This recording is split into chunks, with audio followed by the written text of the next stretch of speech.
Hello बच्चों, कैसे हैं आप। आज हम लोग एक नया टॉपिक के साथ आपके साथ जुड़े हैं। आज हम इस वीडियो में जो टॉपिक शुरू करने वाले हैं ये टॉपिक है मैट्रिसेस। करेक्ट। अब ये टॉपिक एक्चुअली देखेंगे तो इसका जो बेस है वो बेस आपको 11th में हुआ है, उसका नाम था डिटरमिनेंट एंड मैट्रिसेस। ऐसा ये टॉपिक का नाम है। 12th में ये खाली मैट्रिसेस बोल के आता है, बट इसका जितना भी अपने को बेस लगेगा वो हम सब यहाँ पे वीडियो में क्लियर करेंगे। जहां जहां पे पॉइंट आएगा वहां पे आपको मैं बता दूंगा। करेक्ट। चलो, अब ये टॉपिक के अंदर हम लोग क्या क्या देखने वाले, देखो यहाँ पे हम लोग कंटेंट्स में देखो ये टॉपिक में क्या क्या पॉइंट्स है। Elementary transformation, then inverse of a matrix by elementary transformation method, adjoint method, correct। उसके बाद application of matrices, solution of a system of linear equation, उसमें method of inversion और उसमें है method of reduction, correct। इतने points को जाना है, काफी अच्छा टॉपिक है। Correct. So let us start with, हम पहले पॉइंट को जाएंगे, एलिमेंटरी ट्रांसफॉर्मेशन। अब देखो एलिमेंटरी ट्रांसफॉर्मेशन के अंदर वहां पे 3 ऑपरेशंस, मैं छोटे छोटे एग्जांपल लेके आपको समझाता हूं, फिर आपको ये प्रॉब्लम में अप्लाई करने पड़ेंगे हमको। The elementary transformation are the operation perform on either on row और on column of the matrix. पहला वाला इंटरचेंज ऑफ एनी 2 रोज और कॉलम। मान लीजिए हमने एक ए मैट्रिक्स लिया, बराबर है। ए मैट्रिक्स हमने लिया 2 3 4 1। अब ये जो मैट्रिक्स हमने लिया है, यहां पे आपको प्रॉब्लम की रिक्वायरमेंट ऐसी है कि हमको 2 रो को अगर इंटरचेंज करना है। एक्चुअली इसको बोलते हैं रो 1 R1, बेसिक बता देता हूं। इसको बोलते हैं रो 2, that is nothing but R2। यहां पे इसको बोलते हैं कॉलम 1 और इसको बोलते हैं column 2। Getting it or not. और ये जो मैट्रिक्स है इसको बोलते हैं स्क्वायर मैट्रिक्स। अपने को 11th में हुआ है, यहां पे इक्वल नंबर ऑफ रोज, कितने रोज है 2, and equal number of columns, मतलब 2 रो 2 कॉलम, इसीलिए इसको क्या बोलेंगे, स्क्वायर मैट्रिक्स। ओके। अब देखो यहां पे इंटरचेंज, एलिमेंटरी ट्रांसफॉर्मेशन में कभी रिक्वायरमेंट ऐसी आ गई कि अपने को 2 रो को इंटरचेंज करना है, ऐसा आपको लगा, तो यहां पे हम क्या करेंगे, देखो बाय, यहां पे ऐसा लिखेंगे interchanging R1 to R2, R1 interchanges to R2, इसको दोनों तरफ एरो देना है। और फिर ये जो मैट्रिक्स A है ना, इसको आपको डिनोट करते वक्त ऐसे दिखाना है, A matrix is equivalent to, not equal to, यहां पे इक्वल टू है। जब आप कोई ऑपरेशन करते हो तो जो नया मैट्रिक्स अपने को मिलता है वो मैट्रिक्स को हम क्या बोलते हैं, इक्विवेलेंट टू। ओके। और अब हम क्या करेंगे, R1 इंटरचेंज टू R2, पहले तो R1 को R2 की जगह लिखा, R2 को R1 की जगह, दोनों में इंटरचेंज कर दिया। सो ये 4 कहां चले गया, ऊपर चले गया, बराबर है। और ये 2 3 कहां चले गया, 2 3 नीचे आया। सो इसको हम बोलते हैं इंटरचेंज ऑफ 2 रोज। अगर मान लीजिए यही मैट्रिक्स में कॉलम का इंटरचेंज करके दिखा देता हूं। सो बाय रिक्वायरमेंट समझो ऐसी हो गई कि अपने को 2 कॉलम्स को इंटरचेंज करना है। सो यहां पे ऐसा लिख सकते हैं हम लोग, C1 interchanges to C2। Correct. अब C1 इंटरचेंजेस टू C2 बोले तो क्या करने का, फिर A matrix is equivalent to, ये कॉलम को यहां पे लिखिए, ये कॉलम को यहां पे, तो कैसे लिखेंगे हम, 3 1 and then 2 4। Are you getting it or not? ये जो अपना है वो पहला ऑपरेशन है एलिमेंटरी ट्रांसफॉर्मेशन में, इंटरचेंज ऑफ एनी 2 रोज और कॉलम। समझ में आया, नो प्रॉब्लम। रो इसको दोनों तरफ एरो हम लोग दिखाते हैं तो उसको बोलते हैं इंटरचेंज। जैसा प्रॉब्लम हम आगे आगे जाएंगे वैसा आएगा तो आपको बता दूंगा, हाँ ये ऑपरेशन हमने देखा था। करेक्ट। तो ये ऑपरेशन देखा था बोले तो यहाँ पे हमने ऐसा आपको सिंपल प्रॉब्लम लेके समझाया। No problem. Proceed to next point. अब देखो जो नेक्स्ट ऑपरेशन हम लोग देखने वाले हैं, नेक्स्ट ऑपरेशन में हम एक काम करेंगे। ओके, एलिमेंटरी ट्रांसफॉर्मेशन में अभी हम लोग देखेंगे सेकेंड ऑपरेशन, मल्टीप्लिकेशन।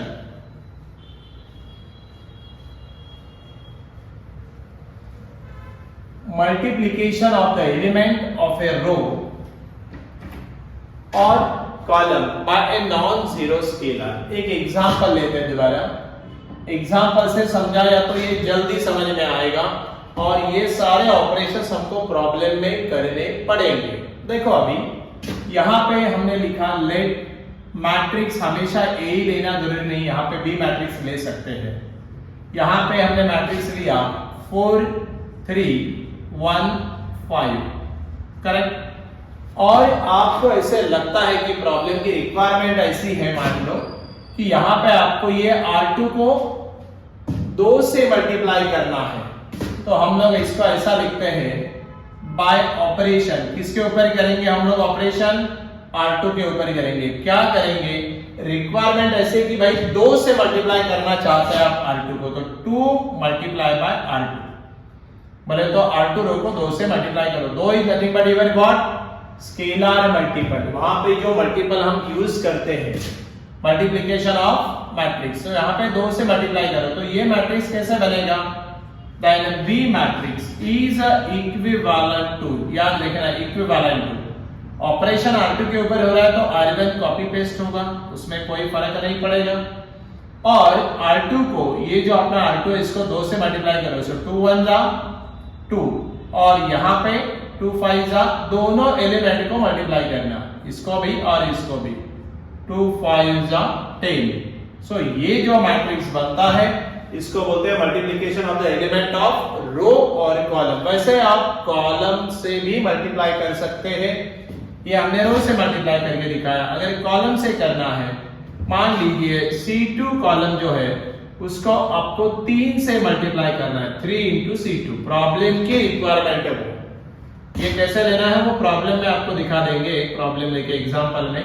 अब ये ऑपरेशन इसके ऊपर करना बोले तो कॉलम को हम मल्टीप्लाई कर रहे हैं, तो आपका कॉलम 1 कॉपी पेस्ट, क्योंकि ऑपरेशन कॉलम 2 के ऊपर हो रहा है, तो अपने को B matrix is equivalent to column 1 copy paste करना पड़ेगा, और कॉलम 2 के अंदर 3 से मल्टीप्लाई करो, इसको भी और इसको भी, 3 3 जा 9 एंड 3 5 जा 15।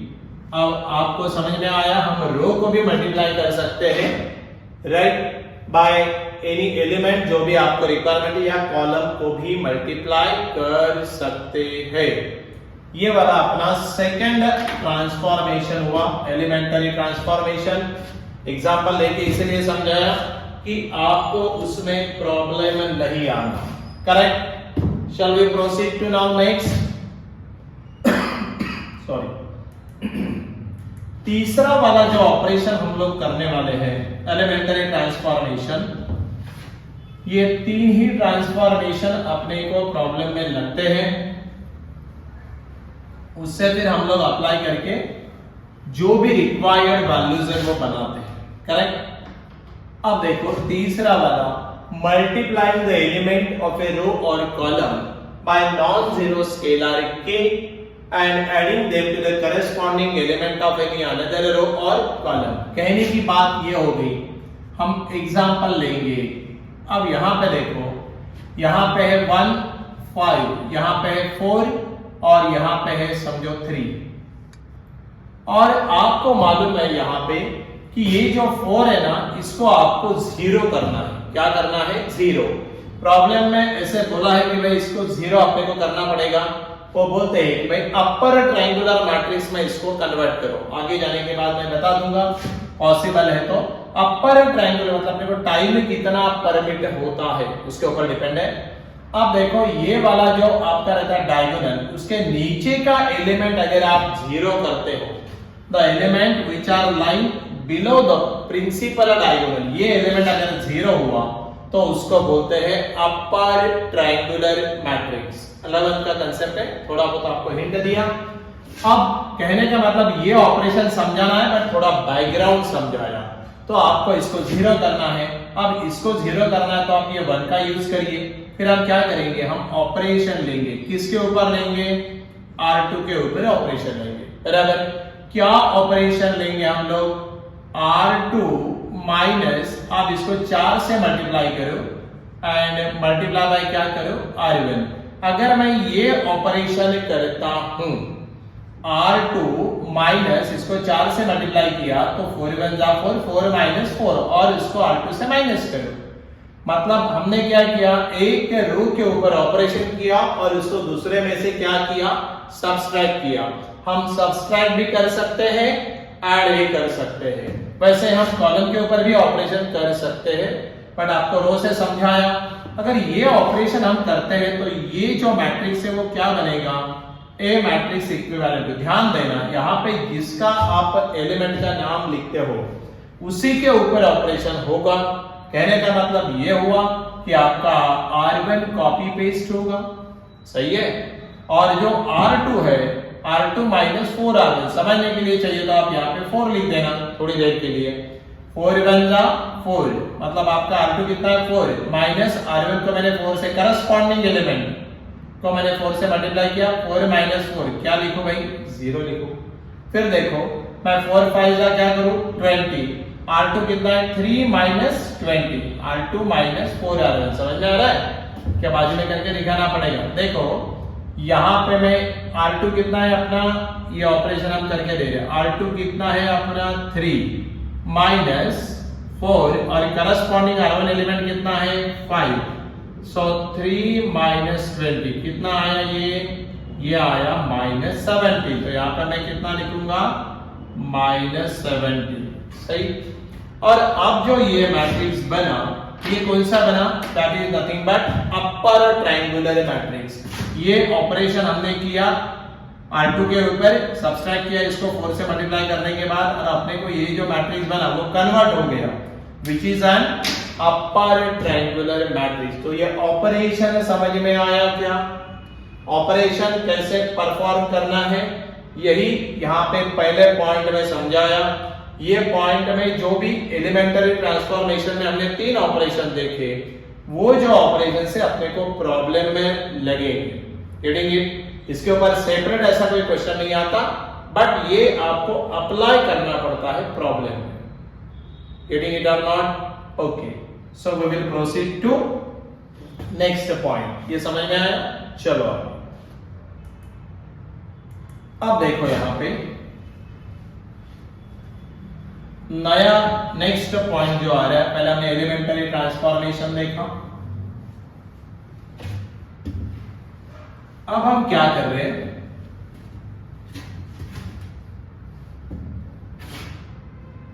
Inverse of a matrix. Important point है, see inverse of a matrix में एक ही समझ में लेना।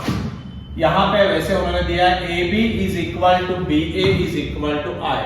समझो हमने एक मैट्रिक्स से B मैट्रिक्स से वो दोनों का मल्टीप्लिकेशन किया और अपने को क्या आया, I। क्या समझ लो, पहले B मैट्रिक्स लिया, बाद में A लिया, फिर दोनों का मल्टीप्लिकेशन लिया और उसका आंसर आया I। तो हम लोग बोल सकते हैं कि B ये A का क्या है, इनवर्स। तो हम बोल सकते हैं B equal to what, A inverse, या B into A equal to I हमने किया, I आया, तो हम लोग बोल सकते हैं A को क्या, A is nothing but B का क्या है, इनवर्स है। तो AB is equal to BA is equal to I अगर आता है तो हम लोग बोल सकते हैं कि B is a inverse of A, so B equal to A inverse, या A is a inverse of B। Correct, मतलब वो दो मैट्रिक्स का अपने को अगर हमने इसका मल्टीप्लिकेशन किया तो I आना। और सिंपल वे इससे ये रिलेशन याद रखो, मैं ये करके दिखाता हूं। A into A inverse is equal to A inverse into A is equal to I। ये बहुत ही इंपॉर्टेंट रिलेशन है जो अपने को प्रॉब्लम में बहुत बार लगेगा, getting it or not. So inverse of matrix में इतना ही समझ लीजिए, फिर हम प्रॉब्लम तो लेने वाले हैं। एक सिंपल प्रॉब्लम से मैं आपको समझाऊं। हम लोग एक दो मैट्रिक्स लेंगे, उसका पहले प्रोडक्ट बनाएंगे AB, वो अगर I आया तो फिर आपको बता दूंगा, फिर हम उसको BA लेंगे, फिर उसको सॉल्व करेंगे, वो भी I आया तो समझ जाना कि बी ए का इनवर्स है या ए बी का इनवर्स है, राइट। और इनवर्स जो डिनोट करते हैं उसका डिनोट करने का तरीका है A inverse a raise to -1। समझ में आया कि आपको ये कैसे करते हैं, राइट। अब ये एग्जांपल से आपको समझाऊं, ये आपको याद करना है, करेक्ट। चलो एक एग्जांपल लेते हैं और उससे ये जरा और क्लियर कर देते हैं। देखो हमने ए एक मैट्रिक्स लिया, बी एक मैट्रिक्स लिया और find A B and B A. आपको अभी बोला था A B is equal to B A is equal to I. अगर आया तो हम लोग बोल सकते कि वो एक दूसरे के इनवर्स है। देखो हम करेंगे यहां पे solve. First find A B. हम पहले ए बी बनाएंगे, करेक्ट। अब देखो जब हम ए बी बनाते हैं तो आपका ए मैट्रिक्स यहां पे है, मैं दोबारा लिखना चाहूंगा 2 3 1 2, सही है। और आपका जो बी मैट्रिक्स है वो क्या है, बी मैट्रिक्स है 2 -3 -1 2। जरा बोर्ड पे ध्यान दो अभी, करेक्ट। अब यहां पे बात ऐसी है, हम पहले ए बी बनाएंगे। ए बी बोले तो क्या, ये दो मैट्रिक्स का मल्टीप्लिकेशन। ध्यान रहे ये पॉइंट ऐसा है, कोई भी दो मैट्रिक्स का मल्टीप्लिकेशन होता नहीं, उसकी कंडीशन है मल्टीप्लिकेशन की। नंबर ऑफ कॉलम मैं लिख के नहीं दूंगा, आप समझ लो। Number of column of your first matrix, यहां पे ए पहला मैट्रिक्स है ना, ए बी ले लेना, तो ए मैट्रिक्स पहले के column, number of column of your first matrix must be equal to number of rows of your second matrix. मतलब पहले के कॉलम ये अगर दूसरे मैट्रिक्स के रो के बराबर हुए तभी हम मल्टीप्लिकेशन कर सकते हैं, नहीं तो हम मल्टीप्लिकेशन कर नहीं सकते। ध्यान में देना, ये 11th का कंसेप्ट था, multiplication of two matrices, correct. आपको बताया, समझाया क्या, पहले के column number of column of pre matrix is equal to number of rows of post matrix, right. या ए बी में पहले के कॉलम, यहां पे जो पहला वाला मैट्रिक्स रहेगा उसके कॉलम दूसरे मैट्रिक्स के रो के बराबर होना, तभी मल्टीप्लिकेशन होगा। अब देखो यहां तो है ना यार, इसके कॉलम कितने हैं 2, इसके रो कितने हैं 2, दोनों इक्वल है तो मल्टीप्लिकेशन कर सकते हैं। मल्टीप्लिकेशन समझ लो, बोर्ड पे करके दिखा रहा हूं। पहले रो ने पहले कॉलम को मल्टीप्लाई करो, सिंपल मल्टीप्लिकेशन। पहले रो ने पहला कॉलम, पहले ने पहला मल्टीप्लाई करना, 2 मल्टीप्लाई बाय 2 कितना आएगा 4, और दूसरे ने दूसरा 3 मल्टीप्लाई बाय -1 कितना आएगा -3। पहले रो ने पहला कॉलम करस्पॉन्डिंग एलिमेंट, पहले ने पहला दूसरे ने दूसरा। अब पहले रो ने दूसरे कॉलम को मल्टीप्लाई करो, पहला रो दूसरा कॉलम, पहले ने पहला, हाँ 2 मल्टीप्लाई बाय -3 क्या लिखूं -6, और 3 मल्टीप्लाई बाय 2 क्या लिखूं 6। समझ में आया। अब क्या करने का, पहला रो खत्म, इधर भी पहला रो खत्म। अब दूसरा रो स्टार्ट हो रहा तो हमारा भी इधर दूसरा रो स्टार्ट होना। दूसरे रो ने पहले कॉलम को मल्टीप्लाई करो, दूसरे रो ने, सेकंड रो ने फर्स्ट कॉलम को दूसरे के, हाँ 1 ने 2 को मल्टीप्लाई किया, क्या लिखूं 2, और 2 ने -1 को मल्टीप्लाई किया तो क्या लिखूं -2। Getting it or not, okay. अब दूसरे रो ने दूसरे कॉलम को मल्टीप्लाई करो, पहले ने पहला -3 और दूसरे ने दूसरा। मेरे ख्याल से आपको मल्टीप्लिकेशन समझ में आया। ये कंसेप्ट 11th का है, मल्टीप्लिकेशन ऑफ मैट्रिक्स, फिर भी आपको समझाया, उसकी कंडीशन बताई, ओके। अब देखो जरा आगे। सो ए बी इक्वल, अगर मैं ए बी मैट्रिक्स निकाल, क्या आएगा 4 -3 क्या आया 1, -6 + 6 क्या आया 0, 2 - 2 क्या आया 0, -3 + 4 क्या आया 1। और आपको समझ में आया क्या, A into B is equal to what this indicate? This is nothing but it is called as a unit matrix or it is called as a identity matrix. ध्यान दो, दोनों कंसेप्ट समझा देता हूं। यहाँ पे यूनिट मैट्रिक्स या identity matrix बोले तो क्या होता, 1 0 0 1, that top matrix where matrix of order 2, correct. 1 0 0 1 ऐसा आया तो हम इसको बोलते हैं कि that is a unit matrix, okay. तो हम लोग इसको क्या लिखेंगे फिर, a into b is equal to what, I। समझ में आया क्या? इसका मतलब क्या हुआ, b ये a का क्या हो गया, इनवर्स हो गया। अगर मैंने इसको यहां से ये I बोले तो अलजेब्रा में जैसा अपना 1 रहता है ना, वैसा समझ लो थोड़ी देर के लिए। सो ये b को अगर मैंने इधर डिवाइड किया तो I अपॉन b और उसको ऊपर लिया तो b inverse. So a equal to क्या हो गया, b inverse. a equal to b inverse, तो वही तो हम बोलते हैं कि b को हम क्या लिख सकते हैं, a का inverse. So a into a inverse is equal to I। क्या लिख सकते हैं हम, a into a inverse is equal to what, I। समझ में आया? अगर मैंने ये b को a का इनवर्स बोल दिया तो यहाँ पे b को हम क्या लिख सकते हैं, a का इनवर्स, राइट। तो हम लोग इसको ऐसे भी लिख सकते हैं, चाहिए तो हम b को क्या बोलेंगे, a का इनवर्स। तो ये क्या हो गया फिर, a into a inverse is equal to I, correct. अब जरा बोर्ड पे देखो दोबारा, ये हमने a b बनाया और a b बनाने के बाद हमको समझ में आया a b equal to I, correct.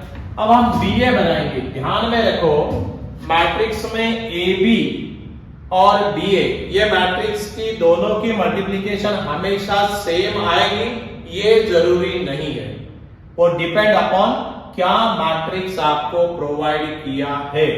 मतलब मैट्रिक्स में ध्यान में रखना, AB is equal to BA ये हमेशा आएगा क्या, नॉट नेसेसरी, आएगा भी नहीं भी आएगा, that will be depends on matrix, क्या एलिमेंट आपको प्रोवाइड किए, सही है। चलो अभी हम क्या करेंगे, हम लोग BA बनाएंगे। नाउ टू फाइंड BA, अगर हमने BA बनाया, आप ध्यान देना, पहले मैं कौन सा मैट्रिक्स लिखूंगा, B मैट्रिक्स, पहला वाला B क्या है, 2 -3 -1 2, समझ में आया। फिर हम कौन सा मैट्रिक्स लिखेंगे, A, क्योंकि ये बाद में है। सो 2 3 2 3 1 2, are you getting it or not.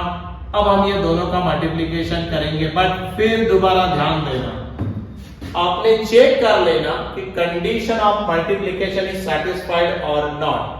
पहले के कॉलम क्या है कंडीशन, पहला B है ना, B, तो पहले के कॉलम कितने हैं, 2, ये दूसरे के रो के बराबर होना है ना, पहले के कॉलम 2, दूसरे के रो 2, तो मल्टीप्लिकेशन पॉसिबल, ओके। करो मल्टीप्लिकेशन, फिर दोबारा मेथड वही है, सॉरी, पहले रो ने पहले कॉलम को मल्टीप्लाई करो, 2 मल्टीप्लाई बाय 2 क्या लिखूं, 4, -3 मल्टीप्लाई बाय 1 -3, सही है। अब पहले रो ने दूसरे कॉलम को मल्टीप्लाई करो, पहले ने पहला, 3 2 6 और -3 ने 2 को किया तो -6, ओके। अब दूसरे रो ने पहले कॉलम को मल्टीप्लाई करो, -1 ने 2 को मल्टीप्लाई किया तो -2 और 2 ने 1 को मल्टीप्लाई किया तो +2, और ये गेटिंग इट और नॉट। और दूसरे रो ने दूसरा कॉलम, -1 ने 3 को मल्टीप्लाई किया तो -3 और 2 ने 2 को मल्टीप्लाई किया तो 4। अगर हम ये सॉल्व करते हैं तो आपने को क्या मिलेगा, D into A, देखो जरा, 4 -3 1, 6 - 6 0, -2 + 2 0, -3 + 4 1। ये दोबारा कौन सा मैट्रिक्स आया, this is again an identity matrix, है ना, अभी आपको बताया था। इसी को आइडेंटिटी या यूनिट मैट्रिक्स कहते हैं। Nothing but B into A is equal to what, I, मतलब यूनिट मैट्रिक्स आया। और अभी हमने आपको पहले बताया था, देखो क्या बताया था अभी आपको ये बताया था कि AB is equal to BA is equal to I। अगर ऐसा आता है तो हम बोल सकते हैं कि B ये A का क्या है, इनवर्स है, या A ये B का क्या है, इनवर्स है, ऐसा हम बोल सकते हैं।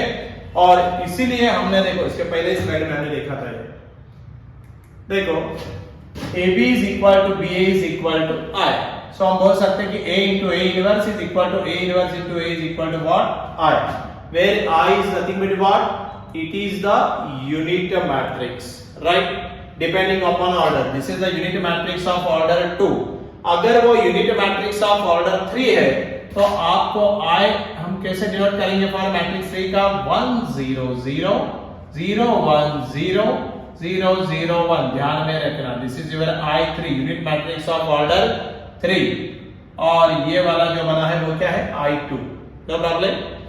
तो अभी यहाँ पे AB is equal to I, BA is equal to I, तो हम बोल सकते हैं AB is equal to BA is equal to I, और इसीलिए वो जो रिलेशन है ना therefore A into A inverse B, ये A का इनवर्स है, या A इनवर्स into A बराबर है that is equal to what I। ये रिलेशन अपने लिए इंपॉर्टेंट है, समझ में आया क्या? प्रॉब्लम लेके समझाया, दोनों का प्रोडक्ट लेके समझाया मैट्रिक्स का, राइट? तो shall we proceed to next point now. कुछ लिखना है या कुछ देखना है तो देख लो, so that we will proceed to our next point. No problem, screenshot बनाने का तो बना लीजिए, कोई प्रॉब्लम नहीं है। ओके चलो,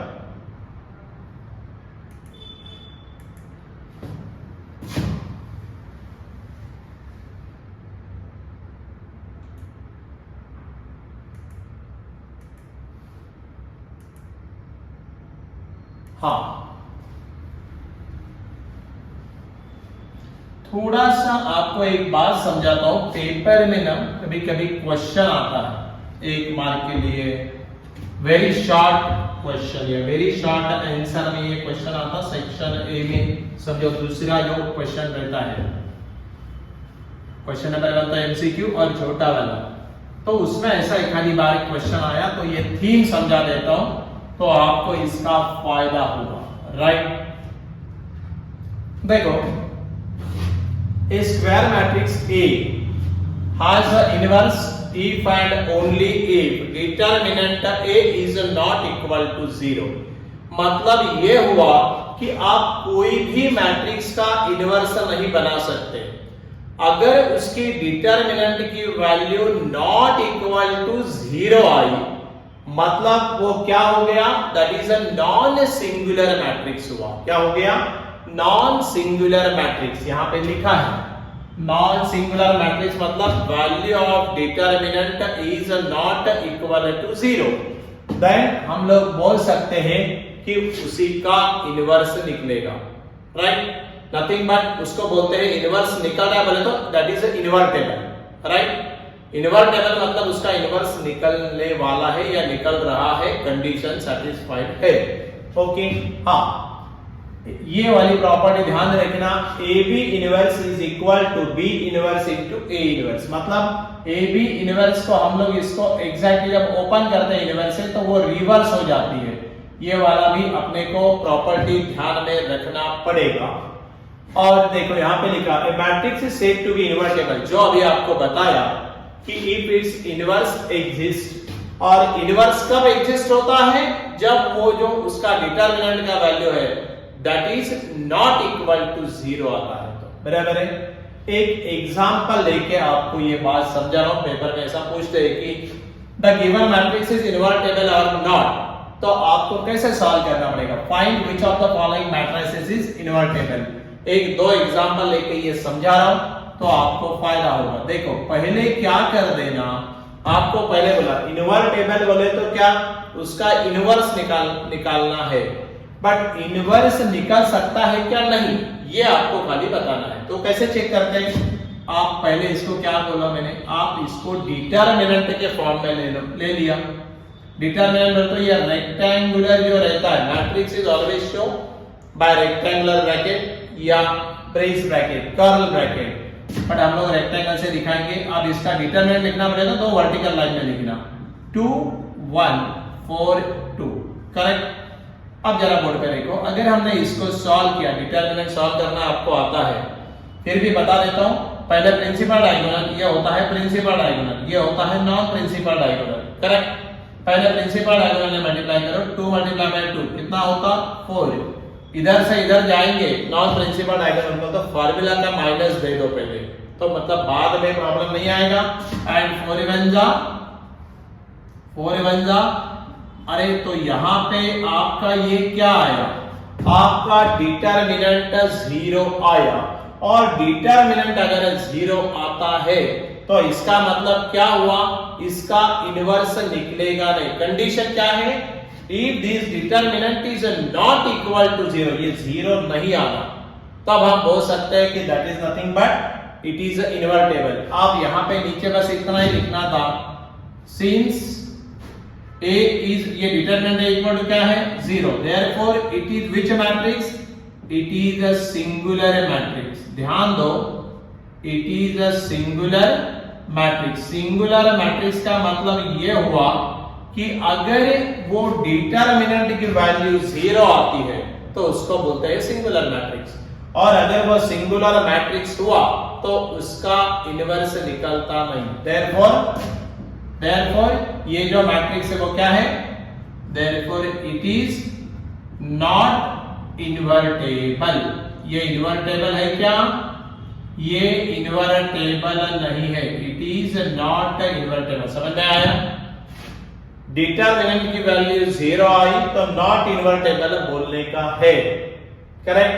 मतलब इसके बाद कभी भी ध्यान में रखो, इनवर्स निकालना है तो पहले जो आपको मैट्रिक्स देंगे उसका डिटरमिनेंट निकालने का, और डिटरमिनेंट का अगर आंसर नॉट इक्वल टू 0 आया तो वो नॉन सिंगुलर होता, और नॉन सिंगुलर हुआ तो आप बोल सकते हैं कि it is invertible, right. Go through it, हम एक और एक प्रॉब्लम लेके आपको समझाएंगे। This is the determinant of order 2/2।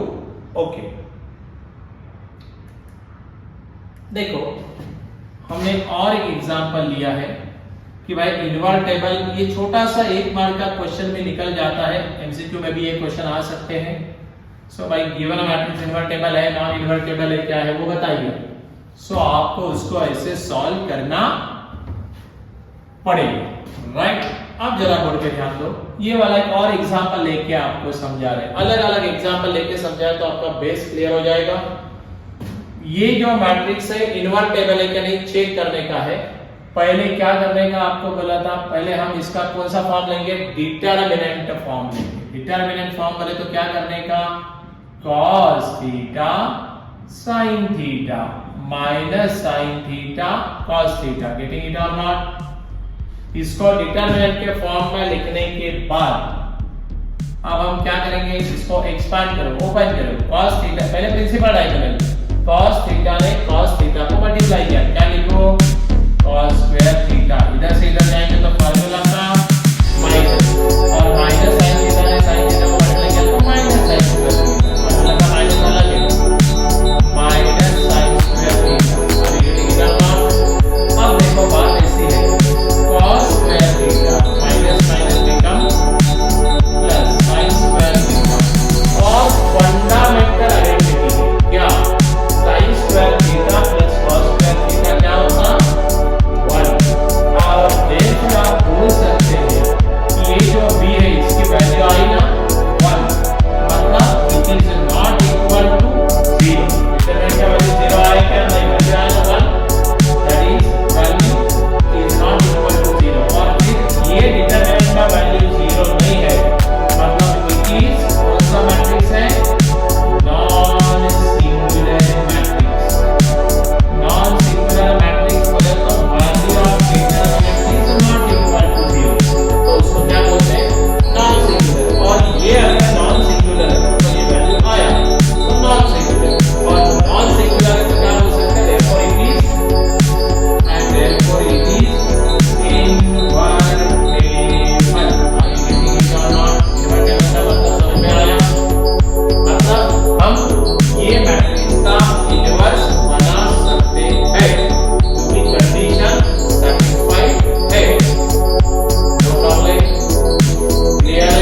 अब हम सेकंड वाला जो एलिमेंट लेंगे वो क्या रहता है, फार्मूला में इट इज माइनस, पहला वाला एलिमेंट रहता प्लस, सेकंड वाला माइनस, तीसरे वाला प्लस, सही है। अब हमने ये -3 को लिया, ये एलिमेंट जिस रो में है और जिस कॉलम में है उसको क्या करो, डिलीट, तो उसको फिंगर लगा दो, राइट, ओके।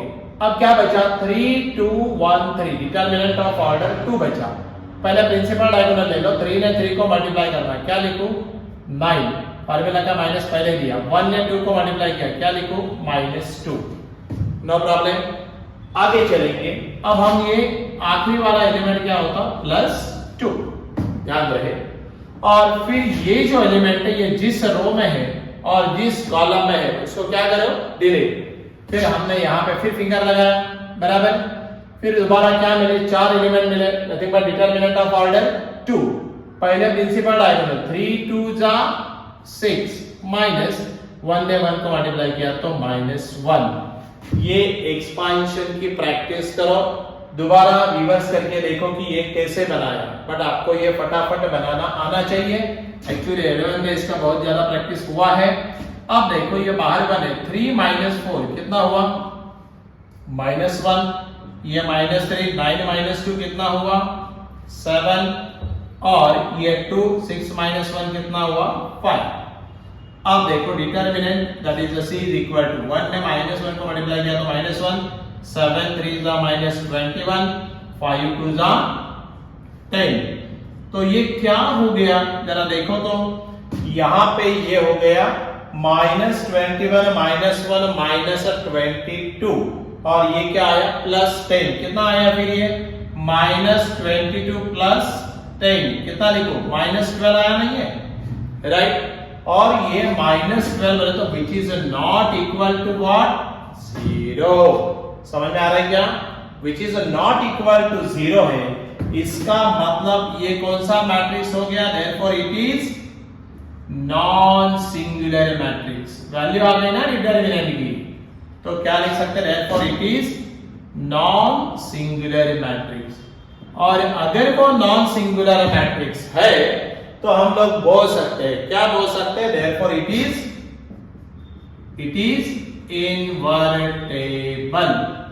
आपको बात समझ में आई क्या, इनवर्टेबल कंसेप्ट क्लियर हुआ क्या। इनवर्टेबल बोले तो उसका इनवर्स निकलता है, बट इनवर्स कब निकलता है, जब आपकी basic condition, that to what that condition is, your matrix जो दिया उसका डिटरमिनेंट जो है उसकी वैल्यू निकालो, और वो वैल्यू अगर 0 नहीं आई तो हम लोग बोल सकते हैं क्या, कि it is a non singular, बोले तो हम उसका इनवर्स बना सकते हैं, that is nothing but invertible. Concept clear हुआ ये, नो प्रॉब्लम, हाँ, चलो बहुत बढ़िया। अब देखो यहां पे ये जरा गो थ्रू इट, ये एक बार देख लो, so that we will proceed to our next point then, right, चलेगा। थोड़ा स्क्रीनशॉट बना देना, एक बार ये एक्सपेंशन देख लेना, एक आधा क्वेश्चन सिंपल पेपर में निकल जाता तो प्रॉब्लम नहीं आना, करेक्ट। अब देखो ये हमने देखा है कि अभी इनवर्स कैसे हम लोग डिसाइड करते हैं कि निकलता है क्या नहीं निकलता है। अब हम लोग ने ये पूरा बेसिक क्लियर किया है, what are the elementary transformations, और उसके बाद इनवर्टेबल है नहीं है, निकालते कैसा है, ये सब आपको बताया, प्रॉपर्टीज बताई, राइट। अभी हम यहां पे ये वीडियो को कंक्लूड करेंगे। इन द नेक्स्ट वीडियो इनवर्स निकालने के जो मेथड्स है उसके बारे में हम लोग देखेंगे, that is nothing but number 1 elementary transformation method and number 2 adjoint method. तो उसके ऊपर पेपर में क्वेश्चन आते हैं, सो आप लोग नेक्स्ट वीडियो याद से देखिए, इसको कंटिन्यूएशन में वो वीडियो रहेगा, और वो वीडियो फिर देखने के बाद आपको और क्लियर होगा, बट इसका बेस पहले पार्ट में है, so part 1 is also important, correct. फिर ये जो वीडियो है आपने देखने के बाद इसको लाइक करो, शेयर करो, सब्सक्राइब करो, आपके फ्रेंड सर्कल में सर्कुलेट करो, कमेंट दे दो, सो दैट आपकी क्या रिक्वायरमेंट है, क्या नहीं है, आप क्या चाहते हैं, ये मालूम पड़ेगा, right? So again we will meet in the next video, इसका नेक्स्ट वाला पार्ट लेके हम आएंगे, चलेगा? So thank you, bye.